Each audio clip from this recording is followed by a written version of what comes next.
Dito sa Papa Dudut Stories, ikaw ay hindi nag-iisa.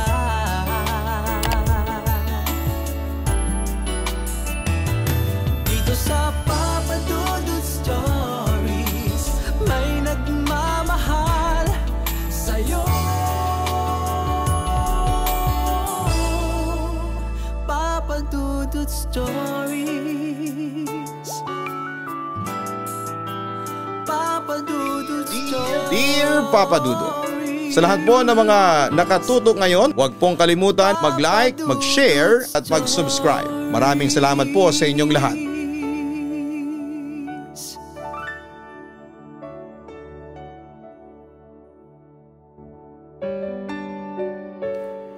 Meron ka bang kilala na kahit nasasaktan na sa pag-ibig ay hindi pa rin bumibitaw? O ikaw mismo ay nasa ganitong sitwasyon? Sadyang may mga tao na nananatiling kumakapit sa taong mahal nila sa kadahilan ng mahal nila ito at hindi nila ito kayang mawala sa kanilang buhay. Kailan mo nga ba masasabi na dapat ka nang bumitaw at sumuko sa isang relasyon? Masasabi mo pa bang worth it ang iyong pagtitiis kung wala ka nang natatanggap kundi puro pasakit at paghihirap sa kalooban? Dear Papa Dudut, ilang beses kong pinag-isipan kung ipapadala ko ba ang kwento ko sa inyo.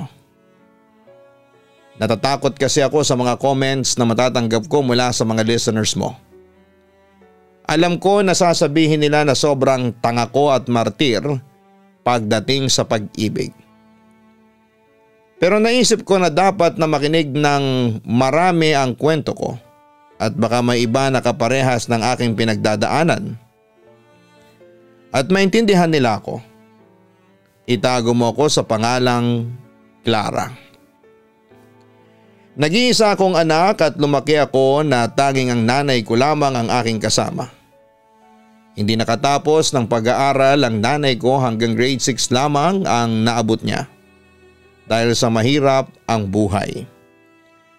Kaya kahit iisa lang ako na anak niya ay hirap pa rin kami dahil hindi siya nakakahanap ng trabaho na may mataas na sahod. Isang kasambahay ang nanay ko. Uwian siya. Tuwing gabi ko lamang siya nakakasama. Sa murang edad ay natuto na agad ako sa mga gawaing bahay. Kagaya ng pagluluto. Kailangan ko kasi yung matutunan dahil wala rin akong maaasahan noon. Nahiya rin kasi si nanay na ihabilin o ipagbantay ako sa mga kamag-anak niya. Dahil alam niya na kung ano-anong salita ang kanyang maririnig. 12 years old ako noon nang ipinakilala ni nanay sa akin si Ruel bilang boyfriend niya. Sa simula ay dumadalaw-dalaw lang si Ruel sa bahay hanggang isang araw ay dinala na niya ang mga gamit niya. At sinabi ni nanay sa akin na doon na maninirahan si Ruel. Kung ako ang tatanungin, tutol ako sa pagkakaroon ni nanay ng boyfriend. Lalo na si Ruel na unang tingin ko pa lamang ay hindi ko na gusto. Dahil may pakiramdam ako na hindi siya mabuting tao.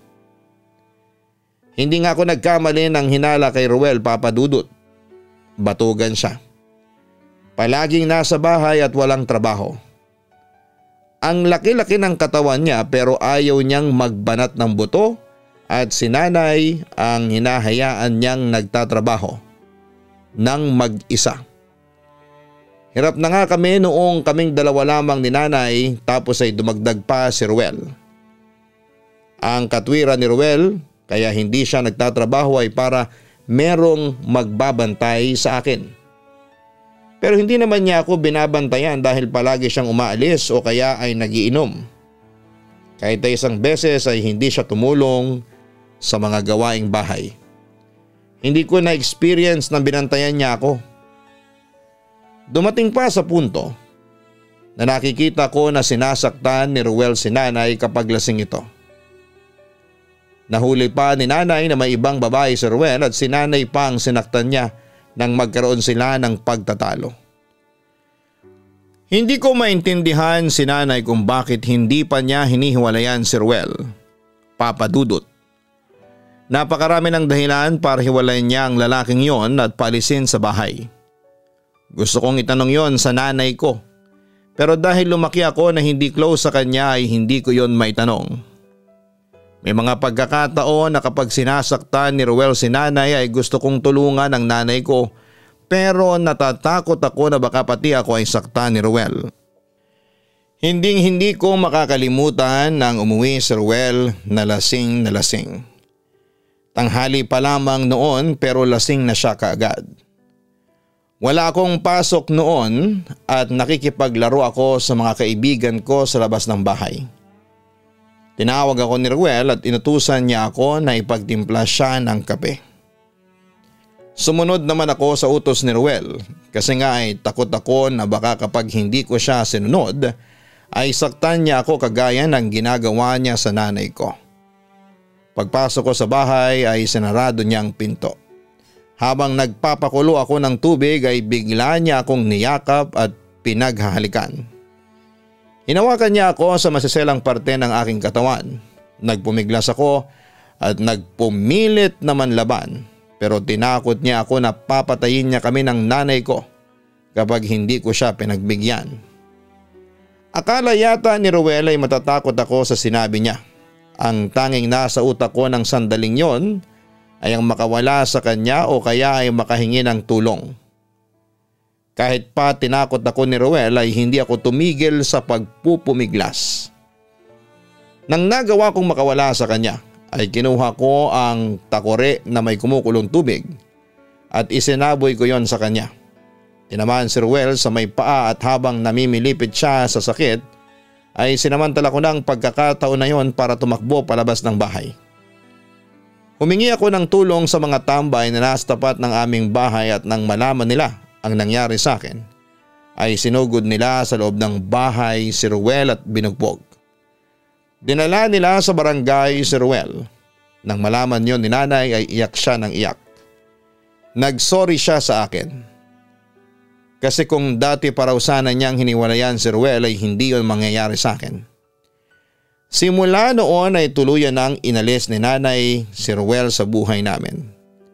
Hindi na rin siya nakipagrelasyon hanggang sa mapatapos niya ako ng high school. Sa nakita ko sa nanay ko habang sila pa ni Ruel ay nangako ako sa sarili ko na hindi ko hahayaan na saktan ako ng magiging karelasyon ko. Kapag isang beses pa lamang akong sinaktan o niloko ay iiwanan ko na kaagad. Ayoko kasing matulad kay nanay na kung hindi pa ako muntik mapahamak ay hindi pa matatauhan. Tuluyan akong naulila noong 20 years old pa lamang ako nang mamatay si nanay nang dahil sa isang sakit. Napabayaan kasi ang sakit niya dahil sa kawalan ng pera.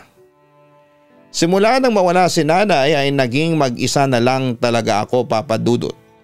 Kahit nagluluksa pa ako noon ay hindi ko hinayaan na malugmok ako ng kalungkutan dahil walang tutulong sa akin kundi ang sarili ko lamang. Wala naman kasi akong kamag-anak na pwede akong asahan kaya kailangan ko talagang magtrabaho, Papa Dudut. 23 years old naman ako nang magkaroon ako ng boyfriend. Siya ang first boyfriend ko. Sa hindi inaasahang pagkakataon ay nabuntis niya ako, Papa Dudut. Halos gumuho ang mundo ko nang iwanan niya ako at takbuhan ng responsibilidad sa akin.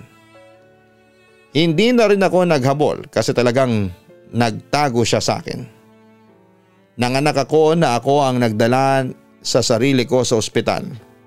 Walang tumulong sa akin noong nanganak ako kundi ang aking sarili. Sa pagkakaroon ko ng anak ay inisip ko na wala nang lalaki ang magkakagusto sa akin. Inisip ko na kapag may anak na ang isang babae ay hanggang doon na lamang siya. Kahit papaano ay nagpapasalamat pa rin ako sa Diyos dahil meron akong mabubuting kapitbahay na siyang pinag-iiwanan ko sa aking anak sa tuwing kailangan kong magtrabaho. Hindi kasi ako pwedeng magpahinga ng matagal kahit kapapanganak ko pa lamang. Wala kaming kakainin ng anak ko at ipangbabayad sa mga kailangang bayaran kada buwan kagaya ng kuryente at tubig.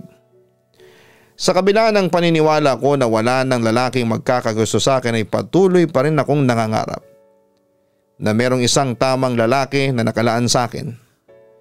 Yung lalaki na tatanggapin ang pagiging single mother ko at ang aking anak. Ang naging paraan ko sa paghahanap ng lalaking iibig sa akin ay ang pakikipag-textmate. May mga naglalagay ng number noon sa mga dyaryo at doon ako kumukuha ng number na pwede kong maging textmate. Sa pakikipag-text ko ay nakilala ko naman si Renen. Mas matanda siya sa akin ng 2 taon. Masarap ka-text si Renen at kapag tumatawag siya ay marami siyang kwento. Driver siya ng truck na nagdi-deliver ng mga gulay at prutas sa iba't ibang lugar. Kahit na hindi pa kami nagkikita ay dama ko na mabait siya. Palagi niya akong kinukumusta. Niligawan ako ni Renen kahit na hindi pa kami nagkikita. At dahil sa sabik ako sa pagmamahal ng isang lalaki ay sinagot ko naman siya. Hindi pa noon alam ni Renen na meron akong anak sa pagkadalaga. Natatakot akong sabihin sa kanya kasi baka ayawan niya ako. Pero napilitan akong sabihin yon sa kanya sa unang beses naming pagkikita. Sinabi ko sa sarili ko na kung mahal ko si Renen ay dapat maging honest ako sa kanya. Buong akala ko ay madidisappoint si Renen sa akin pero hindi yon nangyari. Ang sabi pa niya sa akin ay tanggap niya ang lahat-lahat sa akin at hindi magiging hadlang ang pagkakaroon ko ng anak para mahalin niya ako. Naging masaya kami ni Renen sa mga unang taon ng aming relasyon. Sa paglipas nga ng mga panahon ay umidad na ng 10 ang aking anak na babae na itatago ko sa pangalang May. Hanggang sa mga panahon na yon ay kami pa rin ni Renen at inaya na niya ako na mag-live-in kami.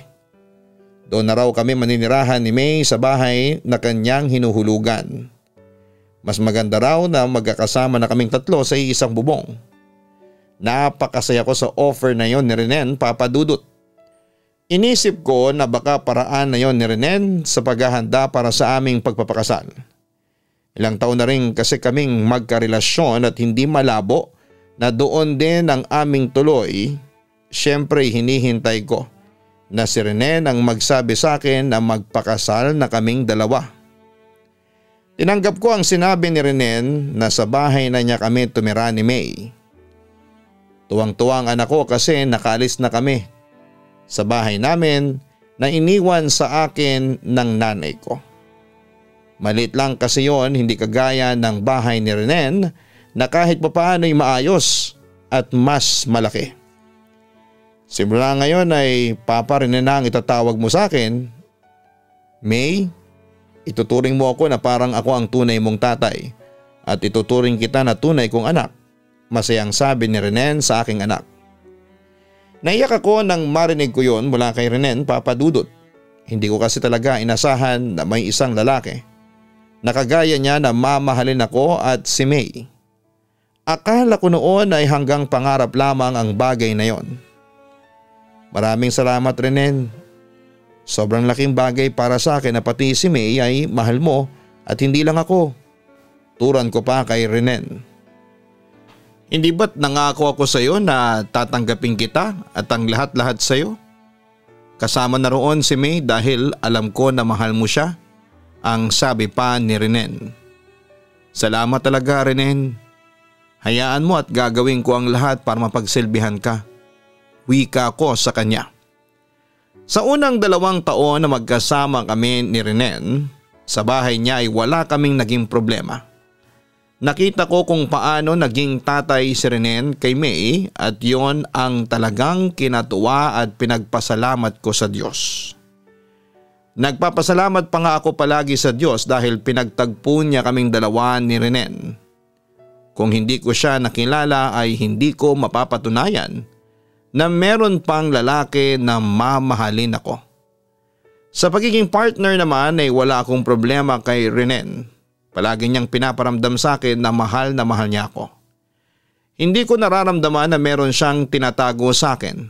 Kaya naman nasabi ko na sa aking sarili na si Renen talaga ang lalaking gusto kong makasama hanggang sa dulo ng aking buhay. Nang mabuntis ako ni Renen ay napakasaya ko, Papa Dudut. Maging si Renen ay napakasaya kasi sa wakas ay nagkaroon na ng bunga ang aming pagmamahalan. Gayon din si May, masaya siya dahil magkakaroon na siya ng kapatid. Pinayuhan ako ng doktor na huwag magpapagod dahil mahina raw ang kapit ng baby ko. Maselan daw ang pagbubuntis ko. Sa pagkakataon na yon, sinabi ko kay Renen at siya mismo ang nagsabi sa akin na huminto na ako sa pagtatrabaho dahil kaya naman daw niya kaming buhayin sa kanyang sinasahod. Huwag ko na raw isipin ang perang kikitain ko kundi ang kaligtasan ko at ng magiging anak naming dalawa. Pero sa kasamaang palad, sa aking ika-4 na buwan ng pagbubuntis ay nakunan po ako. Bigla na lamang akong dinugo at nang dalhin ako sa ospital ni Renen ay doon namin nalaman na wala na ang aming baby. Gumuho ang mundo ko ng panahon na yon. Grabe ang iyak ko. Kasi hindi ko matanggap na sa isang iglap ay nawala na ang anak namin ni Renen.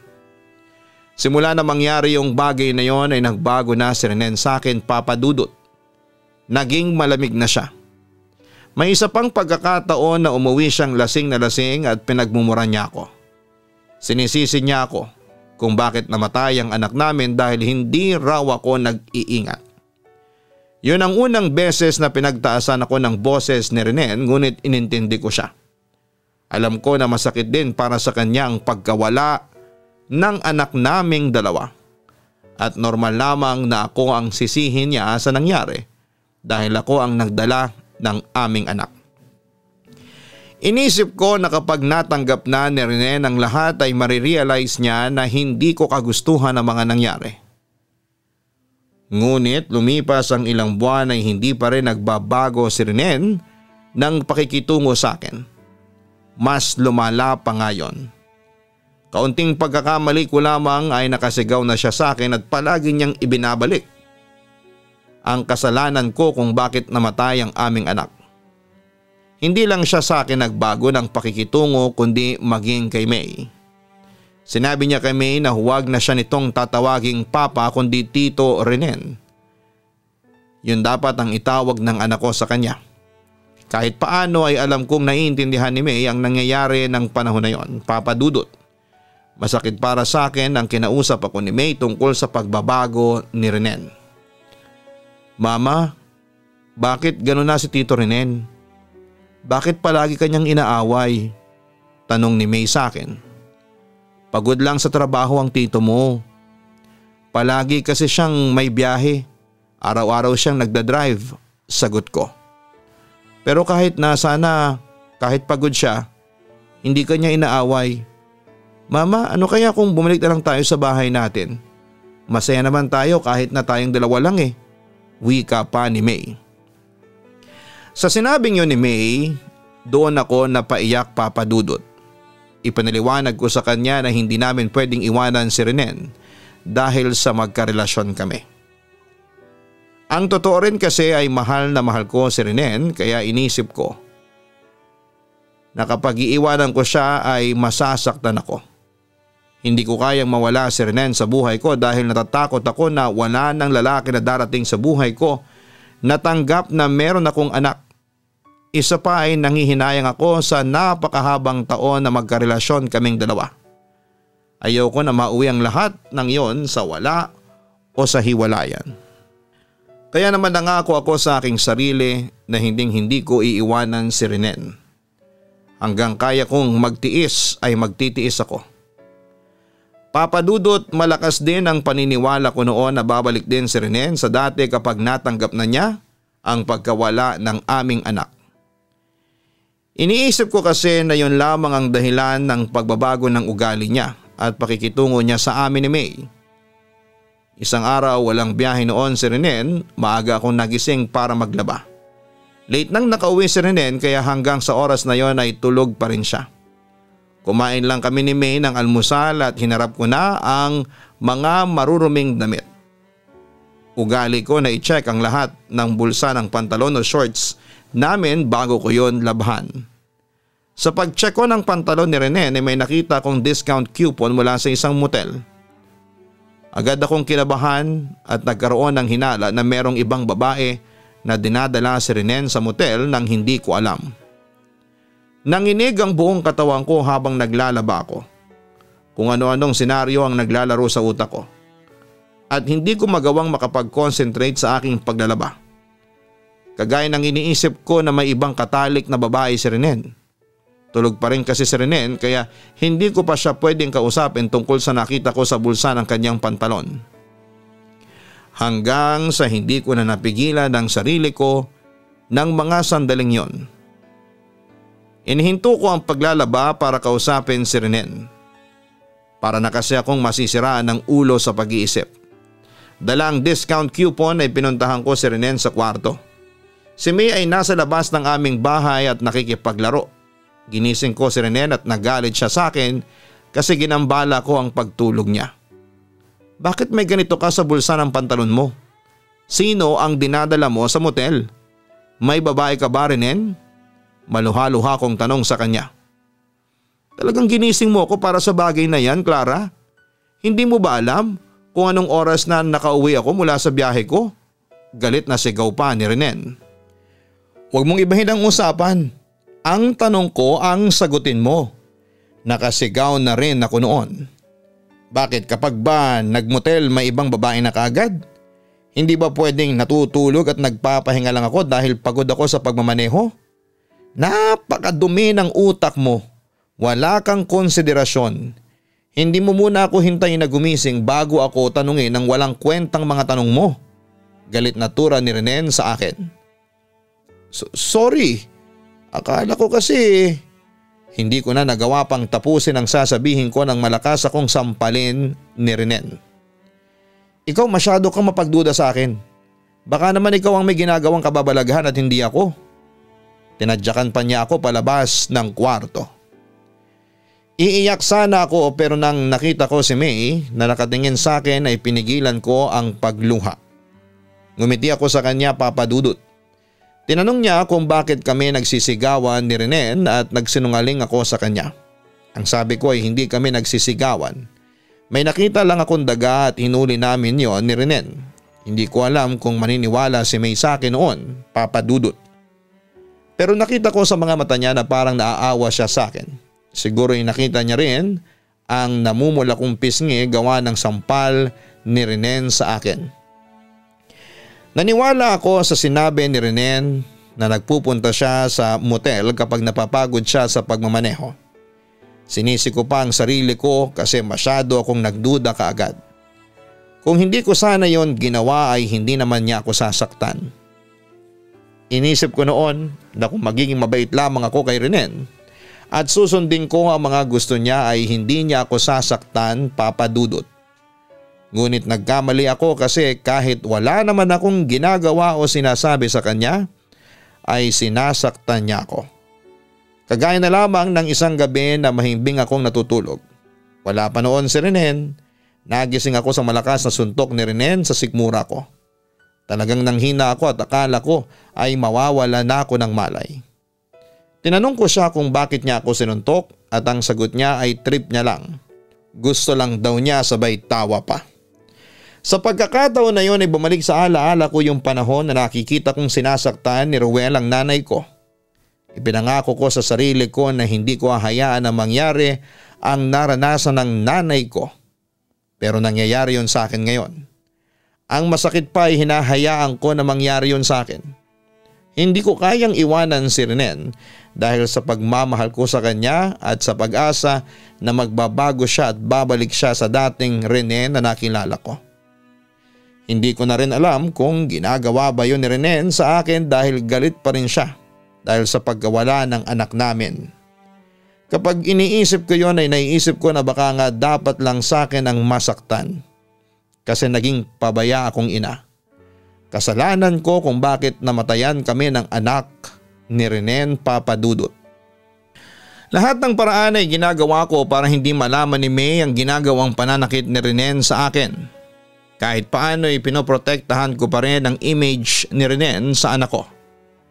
Ayaw ko kasing magbago ang tingin ni May kay Renen. Hanggang kaya ko rin ay ayaw kong makita ni May ang pananakit sa akin dahil magbibigay yon ng trauma sa kanya. O kaya ay masamang epekto sa kanyang paglaki. Mama, bakit may pasa ka sa mukha mo? Tanong ni May sa akin. Eto ba? Nauntog kasi ako sa gilid ng lamesa. Naglalampaso ako tapos pagtayo ko hindi ko napansin na meron palang lamesa. Ang tanga ng nanay mo ano? Pagbibiro ko pa. Hindi po ba dahil sinaktan kayo ni Tito? Narinig ko po kasi na nagsisigawan kayo kagabi. Turan pa ni May. Kung ano-ano ang mga naririnig mo, May. Bakit naman kami magsisigawan ng tito mo? Baka yung TV ang narinig mo. Pagpapalusot ko pa. Sa paraan ng tingin ni May sa akin ay alam ko na hindi siya naniniwala sa sinabi ko. May isip na nga ang anak ko at aware na siya sa mga nangyayari sa paligid niya.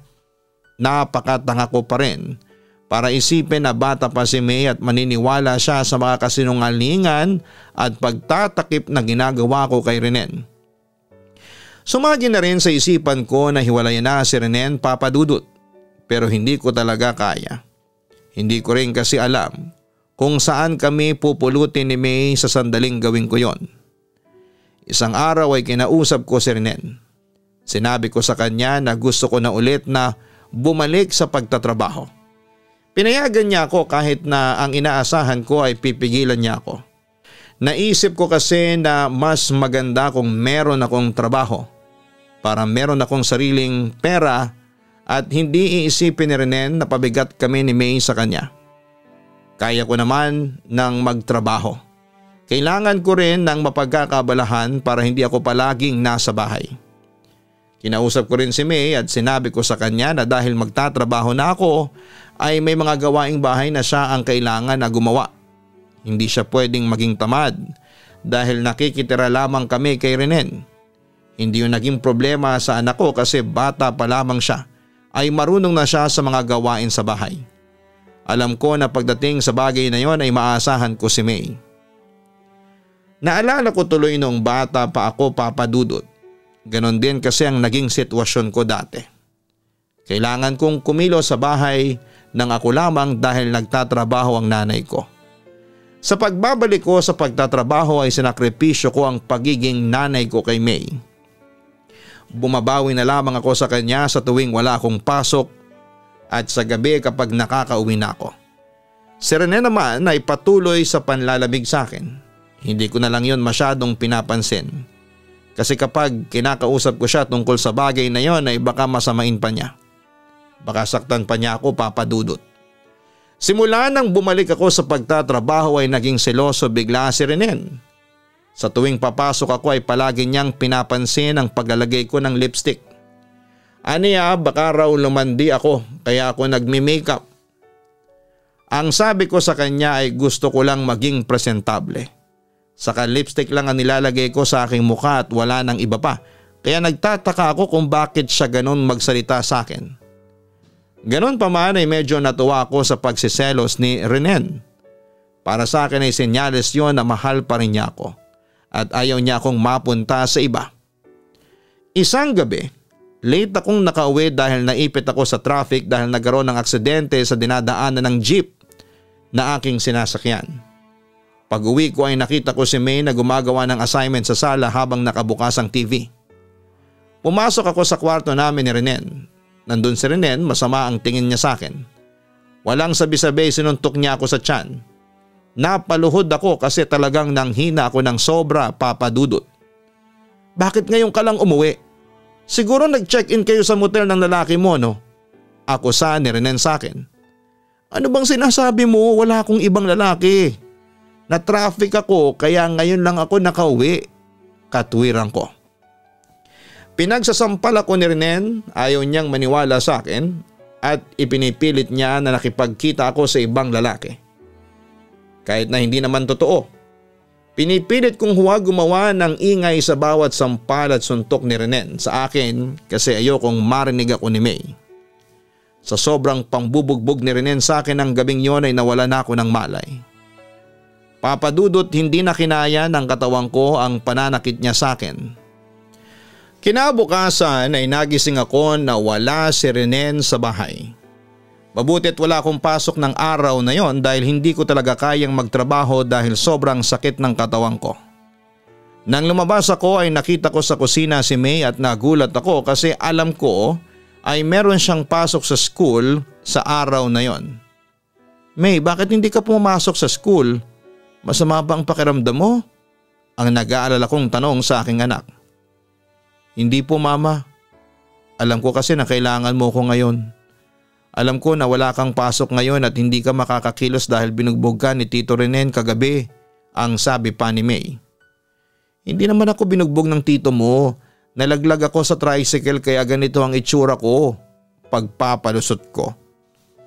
Mama, hindi na ako bata para maniwala sa mga bagay na ganyan. Alam ko na sinasaktan ka ni Tito Renen. Bakit mo hinahayaan na saktan ka niya? Ma, bakit hindi mo pa siya hiwalayan at umalis na tayo dito? Ang naluluhang tanong ni May. Nakita ko sa mukha niya na naaawa na siya sa akin. Mahal ko ang Tito Renen mo, May. Isa pa ay may pinagdadaanan lang siya kaya ganun siya ngayon. Pero magbabago din siya. Hindi ko kayang iwanan ang tito mo. Kaya ano na lang ang mangyayari sa atin kapag bumalik tayo sa bahay natin? Ang sabi ko pa. Hihintayin mo pa ba na may mangyaring mas malala bago tayo umalis dito? Tanong ni May. Siniguro ko kay May na hindi mangyayari ang iniisip niya. Ang sabi ko pa ay naiintindihan ko si Renen kung bakit niya ako sinasaktan at yon ay dahil sa hindi pa rin matanggap nito na nawalan kami ng anak. Pero natakot ako sa huling tanong ni May sa akin, Papa Dudut. Bigla ko naalala yung muntik na akong pagsamantalahan ng boyfriend ng nanay ko. Paano kung mangyari rin yon kay May? Sa kabila ng takot ko ay inalis ko yon sa aking utak. Kilala ko si Renen at wala sa personalidad niya ang gagawa ng ganong bagay. Isa pa alam ko na anak pa rin ang turing ni Renen kay May kahit nagbago na siya ay hindi niya gagawa ng masama ang anak ko. Lumipas pa ang ilang linggo at patuloy pa rin si Renen sa pagiging malamig sa akin. Kahit ang makipagsiping sa akin ay hindi na niya ginagawa. Ilang beses na niya akong tinanggihan sa pakikipagtalik kahit ako na ang gumawa ng first move. Palagi niyang katwiran ay wala siyang gana o kaya ay pagod siya. Pakiramdam ko tuloy ay hindi na ako maganda sa paningin ni Renen. Wala na siyang gana sa akin, Papa Dudut. Sa naisip ko na yon ay isang ideya ang pumasok sa isipan ko. At yon ay ang mag-ayos ng aking sarili. Nang dumating ang araw na wala akong pasok ay nagpunta ako sa salon at nagpagupit at nagpakulay ako ng buhok. Sinigurado ko na bagay sa akin ang bagong style ng aking buhok at magugustuhan yon ni Renen. Excited pa akong umuwi para ipakita kay Renen ang bago kong look. Ngunit pag uwi ko imbes na matuwa siya ay nagalit pa siya. Inakusahan niya ako ng nagpapaganda dahil meron akong ibang lalaki. Hinila niya ako sa kwarto namin at doon ay sinaktan niya ako. Hindi pa siya nakontento sa pananakit sa akin at kumuha siya ng gunting at ginupit niya ang aking buhok. Yan ang dapat sa'yo, malandi ka, para hindi ka na makalabas ng bahay. Galit na sigaw ni Renen. Wala akong ibang lalaki, Renen. Bakit ba ayaw mong maniwala? Ang umiiyak kong sabi. Akala ko ay tapos na si Renen sa pananakit sa akin pero muli niya akong pinagtatadyakan na halos ikawala ko na ng malay. Nagulat ako nang biglang pumasok sa kwarto si May na may dalang kutsilyo. Galit na galit niyang pinagbantaan si Renen na kapag hindi ito tumigil sa pananakit sa akin ay sasaksakin niya si Renen. May, huwag, bitawan mo yung kutsilyo. Huwag mong gagawin yan, sigaw ko sa anak ko. Tingnan mo ang anak mo, Clara, walang galang. Manang-mana sa'yo, parehas kayong basura na mag-ina. Bulyaw pa ni Renen. Umiiyak na nilapitan ko si May. Kinuha ko sa kanya ang kutsilyo at nilabas ko siya sa kwarto. Kinausap ko ang anak ko at pinaintindi ko sa kanya na mali ang ginagawa niya. Pero gusto lang kitang ipagtanggol mama. Hindi ko kayang magtiis na walang gawin. Kasi wala ka namang ginagawa para tumigil si Tito sa pananakit sa'yo. Hinahayaan mo lang siya, ang sabi ni May sa akin. Kaya ko ang pananakit ni Renen anak. Kaya kong tiisin ang lahat ng yun. Wala kang dapat na ipag-alala kasi hindi ako mamamatay sa bugbog niya. Basta huwag ka nalang makialam kasi baka pati ikaw ay saktan niya. Umiiyak kong sabi. Hihintayin mo pa bang saktan niya ako mama? Yan ba ang dapat mangyari bago ka matauhan? Hindi mo ba nakikita ang sarili mo ngayon? Tingnan mo ang ginawa niya sa buhok mo. Ganyang klase ba ang pagmamahal na gusto mong ipakita? Ang magtiis kahit nahihirapan na? Ma, sana naman sa pagkakataong ito'y isipin mo ang sarili mo. Kahit huwag na ako, maawa ka sa sarili mo mama. Maging si May ay umiiyak na rin. Papadudot pakiramdam ko ay dinurog ang puso ko sa mga sinabi ng anak ko. Para akong hinampas ng malaking bato sa ulo tapos ay bigla akong nagising at natauhan. Tama si May. Hindi ko na dapat hintayin na maging siya ay saktan ni Renen at hindi malayong mangyari yon. Sa pagkakataon na yon ay nakita ko rin kung gaano kadelikado na manatili pa kami kasama ni Renen sa isang bahay. Dapat kong protektahan ang anak ko. Hindi dapat ako pumayag na maranasan niya ang naranasan ko noong bata pa ako. Ako ang ina niya kaya dapat ako ang unang magprotekta sa kanya. Kaya ng araw ding yon ay kinausap ko na si Renen. Hindi ko na kayang ginagawa mo sa akin. Mahal kita pero natatakot na ako sa iyo Renen. Hindi na ikaw yung Renen na kilala ko. Oo, dala ko ang anak natin nang mawala siya pero sana ay naiisip mo na hindi ko kagustuhan na mawala siya. Ang sabi ko pa kay Renen. Dapat lang sa'yo yan. Pabaya kang ina. Wala kang kwenta, wala kang silbi. Sigaw pa ni Renen sa akin. Tutal, wala naman pala akong silbi ay mas mabuti pa na umalis na ako dito kasama si May. Ayoko na. Nakikipaghiwalay na ako sa'yo. Matapang kong wika. Anong akala mo? Pipigilan kita? Di umalis kayo ng anak mo. Tandaan mo Clara, babalik ka rin sa akin. Hindi mo kayang wala ako. Hamon pa ni Renen. Kaya ko, mariing kong sabi. At magpapasalamat ka na lang dahil kahit ganito ang ginawa mo sa akin ay hindi kita ipapakulong. Dugtong ko pa. Pagkatapos kong kausapin si Renen ay nag-impake na kami ni May. Habang nilalagay ko ang mga damit namin sa bagay nagtatalo ang utak ko. Kung aalis na ba talaga kami o hindi. Iniisip ko kasi ang mga araw na lilipas tapos ay wala si Renen ay parang bumibigat ang dibdib ko. Hindi ko siya kayang makita na may iba ng mahal. Aminado ako na mahal ko pa rin siya sa kabila ng lahat ng ginawa niya sa akin, Papa Dudut. Napansin ni May na natigilan ako sa pag-iimpake. Niyakap niya ako at sinabi niya sa akin na huwag akong mag-alala. Kasi makakaya ko kahit wala na si Renen sa buhay naming dalawa. Umalis na kami ni May sa bahay ni Renen. May ilang gamit pa kaming naiwanan kasi hindi namin kayang dalhin lahat ng isang hakutan. Sinabi ko kay Renen na babalikan ko na lamang ang ibang gamit naming mag-iina. Umasa ako na pipigilan niya kami pero hindi niya ginawa yon. Bumalik kami ng anak ko sa bahay na iniwanan sa akin ng nanay ko. Nagpahinga lamang ako ng 2 araw at bumalik na ulit ako sa pagtatrabaho. Palagi nga lang akong nakasuot ng cap dahil sa buhok ko na sinira ni Renen. Ayokong may ibang tao na makakita ng ginawa ni Renen sa akin, Papa Dudut. Nahihiya ako na pag-usapan at kaawaan nila ako. Makalipas ang 1 week simula nang umalis kami sa bahay ni Renen ay bumalik ako sa bahay niya para kunin ang iba pa naming gamit. Wala roon si Renen at isang babae ang humarap sa akin. Sino ka? Anong kailangan mo? Tanong ng babae. Ex ako ni Renen, kukunin ko lang yung ibang gamit ko. Sagot ko. Ikaw si Clara. Kwento ka nga ni Renen sa akin. Ako pala ang girlfriend niya. Pagpapakilala ng babae. Talaga? Ang bilis naman niya akong pinalitan. Inis kong sabi. Actually matagal na kami, 3 months na. Parang nagmamalaki pang sabi ng babae. Doon ko nga napatunayan na merong ibang babae si Renen habang kami pa. Panayang duda niya sa akin noon pero siya naman pala ang may ginagawang kababalaghan. Siya naman pala ang may iba. Sa nalaman ko ay mas lalo kong napatunayan na tama ang desisyon ko na makipaghiwalay na sa kanya.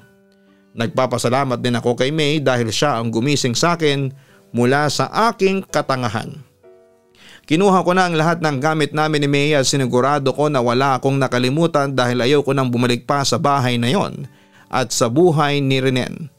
Bago ko umalis ay binalaan ko yung bagong girlfriend ni Renen. Ipinakita ko sa kanya ang ginawa ni Renen sa buhok ko at ang mga pasa na nakuha ko mula sa pangbubugbog ni Renen. Mag-iingat ka, baka mangyari din to sa'yo, sabi ko sa babae. Huwag kang mag-alala, hindi yan mangyayari sa akin kasi hindi naman ako pabaya. Tila nangiinsultong sabi ng babae sa akin.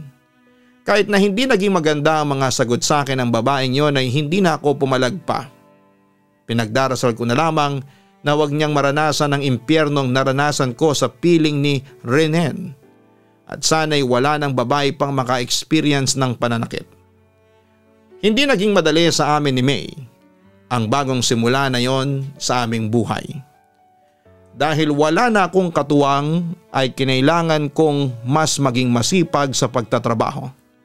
Naghanap pa ako ng ibang pagkakakitaan kagaya ng pagbebenta ng ulam sa mga katrabaho ko at sa aming kapitbahay. Ngunit mas nanaisin ko na mahirapan sa trabaho kesa palagi akong inaabuso ng taong akala ko ay pagmamahalang ibibigay sa akin. Si May ang naging inspirasyon ko sa pagsusumikap sa buhay. Nakakatuwa rin na sinusuklian ng anak ko ang pagod ko sa pamamagitan ng pag-aaral ng mabuti. Graduate siya sa high school bilang salutatorya ng kanilang batch. Nakakuha rin siya ng scholarship para sa isang 4-year course. Kahit na alam kong mahihirapan pa rin ako kahit may scholarship si May, ay sinabi ko sa kanya na magtutuloy-tuloy siya sa college. Iginapang ko ang pag-aaral ng anak ko hanggang sa makatapos siya. Ayoko kasi na magaya siya sa akin na hanggang high school lamang, lalo na't alam ko na tanging edukasyon lamang ang may papamana ko sa kanya, Papa Dudut. Hindi ako binigo ni May. Nang makapagtapos siya sa pag-aaral ay nakahanap siya agad ng maayos na trabaho. Ipinangako ng anak ko na simula sa araw na yon ay hindi na kami maghihirap at hindi na siya makakapayag na may manakit sa akin. Simula nang makawala ako kay Renen ay doon ko napagtanto na hindi ko kailangan ng lalaki para maging masaya. Sapat na ang anak ko para mabuhay ng maligaya, Papa Dudut. Makita ko lang na hindi magagaya ang anak ko sa akin ay napakasarap na sa pakiramdam ng isang ina na kagaya ko. Ngayon ay medyo matanda na ako, si May ay meron ng sariling pamilya. Napakabait ng asawa niya. At alam ko yon dahil kasama nila ako sa bahay na kanilang tinitirhan ngayon. Napakalaki ng pasasalamat ko sa Diyos dahil hindi niya hinayaan na pagdaanan ng anak ko ang pinagdaanan ko. Bonus pa na kahit papaano'y malayo na kami sa buhay namin noon. Hanggang dito na lamang po ang sulat ko, Papa Dudut. Alam ko na naging matagal para matauhan ako at gusto kong sabihin sa mga babae o kahit sa mga lalaki na nakakaranas ng pang-aabuso mula sa kanilang relasyon na mas makakabuti kung aalis na kayo sa ganyang uri ng relasyon. Mahirap talaga sa una pero hindi natin mapuputol ang pang-aabuso kung hahayaan natin na saktan lang tayo. Matuto tayong lumaban at humingi ng tulong sa iba kung kinakailangan. Lubos na nagmamahal, Clara. Huwag nating itolerate ang physical abuse sa kahit na anong klase ng relasyon. Walang sino man ang dapat na manahimik at magbulag-bulagan sa pananakit. Huwag mong ikatwiran na mahal tayo ng tao na yon, kaya kanya sinasaktan ng pisikal. Ang isang problema ay hindi mabibigyan ng solusyon sa pamamagitan ng pananakit. Ito ay nariresolba sa mahinahon at masinsinang pag-uusap. Meron tayong batas na nagbibigay ng proteksyon sa mga biktima ng pang-aabuso. Kailangan mong lakasan ang iyong loob na humingi ng tulong at kailangan mong putulin ang iyong paghihirap sa pamamagitan ng pagiging matapang. Hindi lamang para sa iyong sarili kundi para na rin sa mga taong totoong nagmamahal sa iyo. Huwag mo ring isipin na kasalanan mo kung bakit ka sinasaktan. Lalo na't alam mo sa iyong sarili na wala kang ginagawang mali. Kailangan ay hindi magiging paraan ng pagmamahalang pananakit.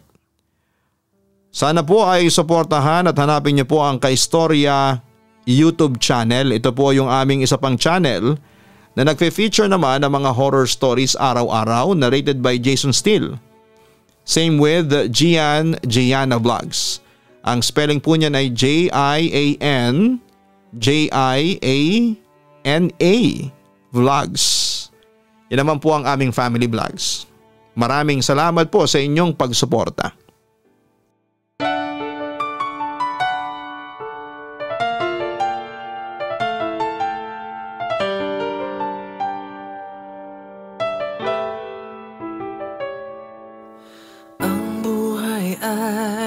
Mahiwaga, laging may lungkot at saya. Sa Papa Dudut Stories, laging may karamay ka.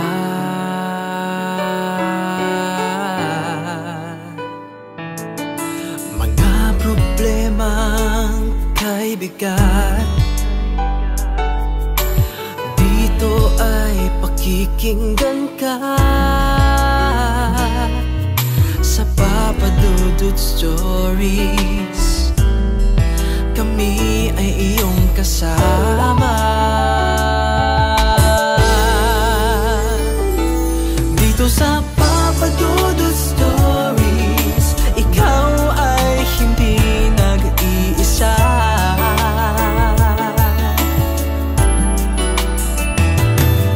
Sa Papa Dudut Stories, may nagmamahal sa'yo. Papa Dudut Stories, Papa Dudut Stories.